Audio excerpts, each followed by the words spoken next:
नमस्कार विद्यार्थियों, मेघराज गुरुकुल में आपका स्वागत है। और आज जो वीडियो आपका काफ़ी बेहतरीन होने वाला है और आज के वीडियो से आपको काफ़ी बढ़िया नॉलेज मिलने वाली है दोस्तों।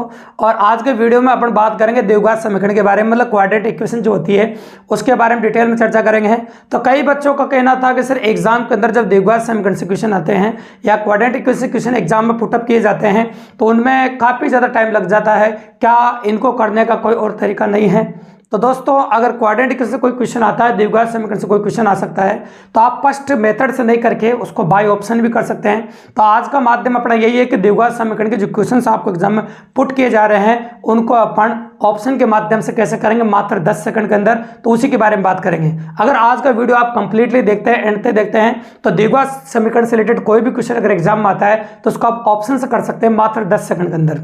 तो चलो वीडियो को शुरू करते हैं। 3 शानदार क्वेश्चन लेके आए हैं एग्जाम के अपन, और तीनों को अपन करेंगे आपके सामने ऑप्शन से।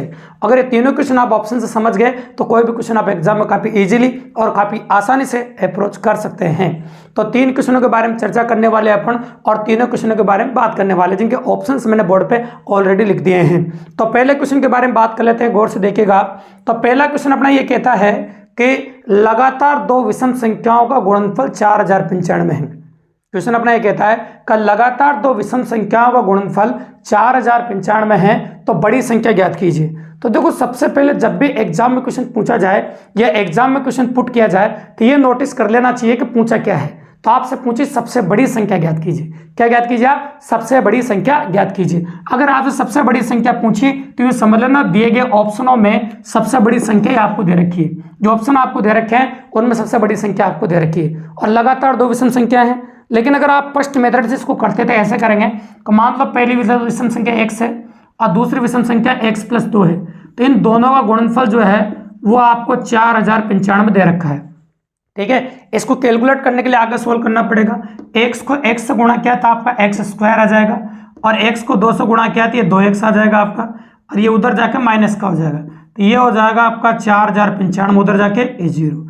अब इस द्विघात समीकरण को आपको सोल्व करना पड़ेगा और सोल्व करोगे तभी उत्तर आएगा। तो यहाँ आने के बाद बच्चा फंस जाता है और यहाँ आने के बाद उसको दिक्कत हो जाती है कि 2 के ऐसे टुकड़े करने पड़ते हैं जो जोड़ने घटाने पर 2 आना चाहिए और गुणा करने पर 4095 आना चाहिए। तो इतनी बड़ी संख्या गुणा करना या टुकड़े करना उसके लिए दिक्कत खड़ा कर देता है ना। तो इस क्वेश्चन को ऑप्शन से करोगे तो ज्यादा बेटर रहेगा मेरे हिसाब से, और ऑप्शन से करोगे तो काफी आसानी से कर सकते हो। तो आपको बोला गया लगातार 2 विषम संख्याओं का गुणनफल 4095 है, तो ऑप्शन में बड़ी संख्या दे रखी है और लगातार 2 विषम संख्या है। अगर मान लो पहले ऑप्शन को चेक करता हूं मैं, तो छोटी विषम संख्या 59 लेनी पड़ेगी, तभी बड़ी 61 होगी। अगर इन दोनों को हम गुणा करते हैं तो गुणा करने से 4095 आना चाहिए, और गुणा करने से 4095 नहीं आ रहा है तो एक की संख्या गुणा करोगे आप, जिससे आपको क्लियरली पता चल जाएगा। देखो, तो एक की संख्या गुणा करोगे उससे 4095 आपको पता चलेगा, है ना। उससे कम आएगा तो ये समझ लो ज्यादा ही कम आ रहा है, तो फिर इस 61 को 63 से गुणा करने पे भी नहीं आएगा। तो जब दोनों से नहीं आएगा तो 57 से तो कैसे भी नहीं आएगा, क्योंकि ये तो और ज्यादा छोटी संख्या है। तो जब आपने 65 को 63 से गुणा किया तो आपका निकल के आया 4095। ये थोड़ा सा गुणा करना पड़ेगा आपका। तो लगातार 2 विषम संख्याओं को अगर आप गुणा कर रहे हैं 63 और 65 को, तो गुणा करने पर 4095 आ रहा है, तो आपका आंसर आएगा ऑप्शन नंबर डी। बिल्कुल सिंपल सी बात है, काफी इजीली है। तो इस प्रकार से आप ऑप्शन से सोच के क्वेश्चन काफी इजीली कर सकते हैं। लगातार 2 विषम संख्या है बोली है, तो बड़ी संख्या तो 65 है ही सही, और छोटी संख्या आपकी 63 है। तो बिल्कुल सिंपल सी बात है, इन दोनों को जब गुणा करेंगे तो 4095 आपके सामने हो जाएगा। तो ये हो गया आपके सामने पहला क्वेश्चन। अब इससे भी अच्छा क्वेश्चन लेने वाले हैं अपन, वो गौर से देखेगा आप। क्वेश्चन नंबर 2, तो क्वेश्चन नंबर 2 अपना ये कहता है, उसकी लैंग्वेज सुनना आप। क्वेश्चन ये कह रहा है कि एक ऊंटों के झुंड का, एक मान लो एक ऊंटों का झुंड है जिसका 1/4 भाग जंगल में देखा गया। लैंग्वेज सुनना, ऊंटों के झुंड का 1/4 भाग जंगल में देखा गया। ऐसा हम कह सकते हैं, 3 जगह अलग अलग डिवाइड करें, जंगल में देखा गया। ऊंटों के झुंड के वर्गमूल का दुगना पहाड़ों पर चला गया। ऊंटों के झुंड का वर्गमूल का दुगना पहाड़ों पर चला गया। शेष 15 ऊंट नदी के किनारे देखे गए।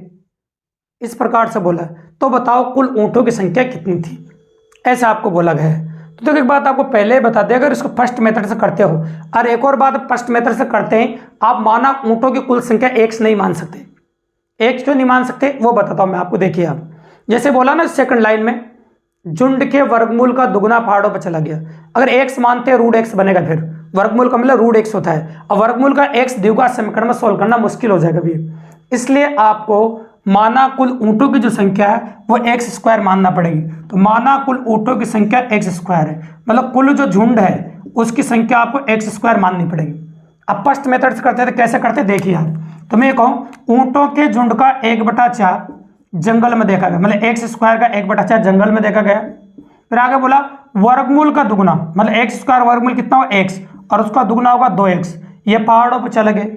शेष 15 ऊँट नदी के किनारे देखे गए, और इन सबका जो जोड़ है आपका वो एक्स स्क्वायर के बराबर, मतलब कुल ऊँटों की संख्या के बराबर है। जब ये समीकरण सोल्व करेंगे आप 7-8 स्टेप के बाद, जब जाके आपका एक्स का मान निकल के आएगा, फिर उसका स्क्वायर करेंगे तब कुल संख्या निकल के आएगी। लेकिन एक बात आप नोटिस कर सकते हैं, अगर आप पास्ट करना चाहे और ऑप्शन से करना चाहे, अगर ऊँटों के झुंड की संख्या आपने एक्स स्क्वायर मानी तो ये बात तो 100% मान लेना कि जो आंसर आएगा वो पूर्ण वर्ग संख्या आएगी। जो आंसर आएगा वो क्या आएगा? पूर्ण वर्ग संख्या। और पूर्ण वर्ग संख्या का मतलब ये होता है कि जिस संख्या का वर्गमूल निकाला जा सकता है वो संख्या एक पूर्ण वर्ग संख्या होती है। तो आप कह सकते हैं आपके सामने कि ये पूर्ण वर्ग संख्या नहीं है, ये भी पूर्ण वर्ग संख्या नहीं है, और ये भी पूर्ण वर्ग संख्या नहीं है। 36 एकमात्र ऐसी संख्या दिए गए ऑप्शनों में जो कि एक पूर्ण वर्ग संख्या है, और जिस 6 का स्क्वायर 36 होता है। अतः हम कह सकते हैं कि ऊँटों की कुल संख्या वह 36 आएगी।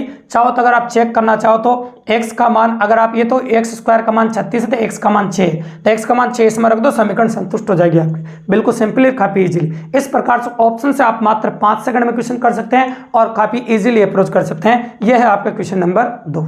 अब आता है क्वेश्चन नंबर 3 के बारे में। ये और ज्यादा अच्छा क्वेश्चन है और प्यारा क्वेश्चन है, जिसकी लैंग्वेज भी और काफी अच्छी है। तो क्वेश्चन ये बोला गया है कि एक टोटल 60 विद्यार्थी अपने पास, मतलब 60 विद्यार्थी है अपने पास। ये विद्यार्थियों की संख्या अपने पास टोटल 60 विद्यार्थी है, 60 स्टूडेंट्स हैं, ठीक है। अब उन्होंने क्या है कि एक प्रोग्राम के लिए पैसे इकट्ठे करने हैं। तो क्या किया लड़कों ने, ये लड़के हैं और ये लड़कियां हैं, तो लड़कों ने तो लड़कियों की संख्या के बराबर पैसे दी और लड़कियों ने लड़कों की संख्या के बराबर पैसे दी। लड़के जैसे मान लो लड़कियों ने लड़कियों की संख्या के बराबर एक लड़के ने पैसे दिए। जैसे मान लो लड़कियां 20 तो एक लड़के ने 20-20 रुपए दिए। लड़कियां 40 से तो मान लो इसे मतलब लड़के 40 से तो एक लड़की ने 40-40 रुपए दिए, यूं मान ले सकते हैं आप, ठीक है। तो लड़कों ने लड़कियों की कुल संख्या के बराबर पैसे दिए एक लड़के ने, और लड़कियों ने कुल एक लड़के की संख्या के बराबर पैसे दिए, मतलब कुल लड़कों की संख्या के बराबर एक लड़के ने पैसे दिए। अगर कुल 1600 रुपये इकट्ठे हुए, कुल कितने रुपए हुए? 1600 रुपये इकट्ठे हो गए, ठीक है। तो अपन कहते हैं कुल 1600 रुपये इकट्ठे हुए तो लड़कों की संख्या ज्ञात कीजिए। क्वेश्चन कंप्लीट हो गया। अगर इसको मान लो सपोज करो आप सोच के करेंगे और फर्स्ट मेथड से करेंगे तो काफ़ी पॉसिबल है, काफ़ी इजीली कर सकते हैं, क्योंकि इससे करोगे सेकंड से तो दिक्कत आ जाएगी। मान लो x को आप लड़कों को x मानना पड़ेगा और उनको 60 - x मानना पड़ेगा। फिर ऐसे लिखना पड़ेगा लड़कों की लड़कियों की संख्या के बराबर दोनों गुणा करना पड़ेगा, फिर वापस 60 - x को x से गुणा करना पड़ेगा और 1600 को बराबर करना पड़ेगा। इस समीकरण को सोल्व करोगे तब जाके आपका आंसर आएगा, जो कि काफी टाइम कंज्यूमर द्विघात समीकरण बढ़ेगी। यहाँ भी जैसे उन दोनों क्वेश्चन में बनी थी, यहाँ भी द्विघात समीकरण बढ़ेगी।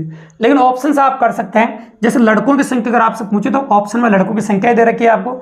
मान लो लड़कों की संख्या अगर 50 दे रखी है आपको, है ना, तो लड़कियों की संख्या कितनी आनी चाहिए? आपकी 10 आना चाहिए, क्योंकि इकट्ठा तो उन्होंने पैसे किए थे। तो देखो अपन कह सकते हैं आपके सामने दोनों गुणनफल, जैसे 50 को 10 से गुणा और 10 को 50 को गुणा करना पड़ेगा। तो 50 को 10 से गुणा करना पड़ेगा और 10 को 50 से। इन दोनों का जो जोड़ है वो 1600 आना चाहिए। क्या आ रहा है? नहीं आ रहा है। फिर इसको लो आप, इससे अगर ये 20 है तो अगली क्या माननी पड़ेगी? 40, और यहाँ भी 40 है तो कितना मानना पड़ेगा? 20, ठीक है, पॉसिबल है। तो यहाँ 800 होगा, यहाँ भी 800 होगा, तो योगफल कितना हो जाएगा आपका? 1600। मतलब इससे सही आ रहा है। लेकिन जब आप करेंगे द्विघात समीकरण में दो मूल निकल के आएंगे। इसमें ऑप्शन दे रखा है एक तो 20 आ गया, उससे सही आ रहा है, और 40 से करोगे तब भी सही आएगा, क्योंकि 40 भी तो हो सकता है लड़कों की संख्या, जरूर थोड़ी 20 ही हो। अगर 40 रख के करोगे तब भी 1600 आएगा।